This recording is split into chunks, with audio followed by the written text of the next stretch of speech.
Okay, everybody. Well, you're looking at the lower rear seat of the 71 through 73 Mustang Fastback, all upholstered by yours truly. And I'd say it came out damn good, considering I had to basically manufacture every bit of foam that you see in this seat and get it to fit and overstuff it so it didn't look deflated like a deflated balloon.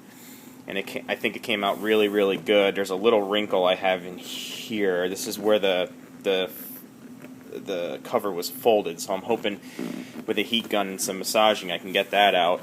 And of course, here where the seat belts go, so there's a little bit of, it's not even that bad, I guess, but there's a little bit of bunchage here that I'll correct by pulling it through the back a little bit more. But this is it, all finished up here. Kind of get a little shot here so you can see the side.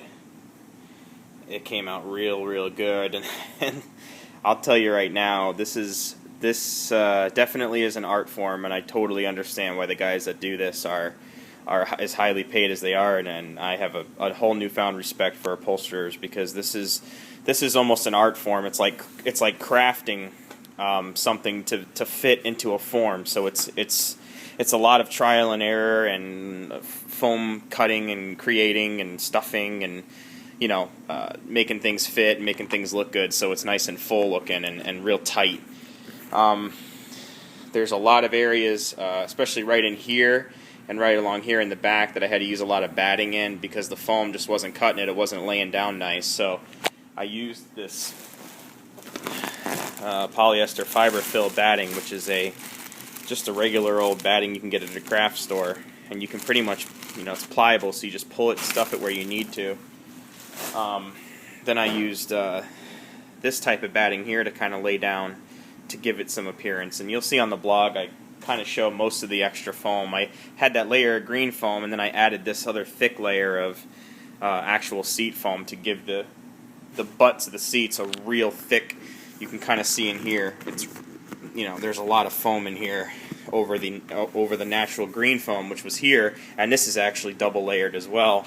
And then to give it an extra little kind of contour, you can kind of see in here there's a little bit of a foam contour that I cut as a curve so these corners can still lay down and not pinch. So I think all in all, it came out damn good. I'm very satisfied with it, especially not having the budget to send it off and have it, professionally done, quote unquote. But yeah, here's a little 3-minute update here of it, and I'll shoot a video of it when in the car with the back piece, so you guys can kind of see it all done. And this is foam by Distinctive Industries, and I picked it up for about $250 for the set, and then you can also get this at cjponyparts.com, which is where I got it at. So, alright guys, nice little video here.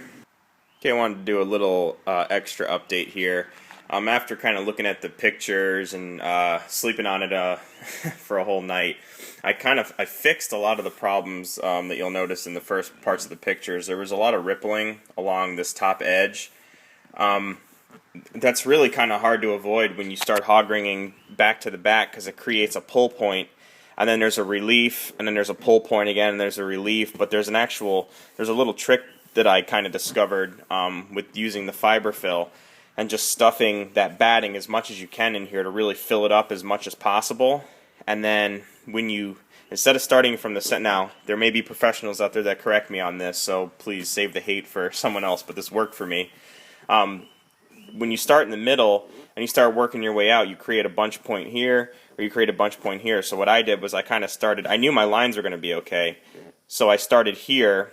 I pulled all these hog rings, I started here, and then I started kind of pulling at an angle back and then hog ringing, and then it created kind of a stretched appeal on the seat, and then there's no ripple anymore. So you can kind of look at it down the side, and there's not a million ripples in it like it was before. Same for down here. This is kind of a pain in the ass. There's still a little tiny bit of it. I think the camera kind of accents it more than you can actually see. But there's no real anchor point for this side over here on the seat, so you're at the mercy of just that tiny little spot to kind of pull and stretch. And this has a ton of batting in it right here to stiffen up the front edge. You see this a lot. This meets the floor on the car. So just a little quick tip I kind of discovered. I redid all the top corners, and now everything kind of There's really no bunching anywhere. This front part's really pretty much impossible to get not to bunch. This just kind of has to just heat up from the sun and lay out nice from it being on the floor. But I think all in all, it came out pretty good. This is where the seat belts go, so there's really no fixing that. Once the seat belts are in there, it'll kind of pull that down and pull through. But yeah, guys, this is a little update here. I just wanted to kind of show that because it was bothering me all night, and I kind of came out here and redid it. So I'm going to take a couple of shots of it in the car, and I'll see you guys later. Thanks for watching.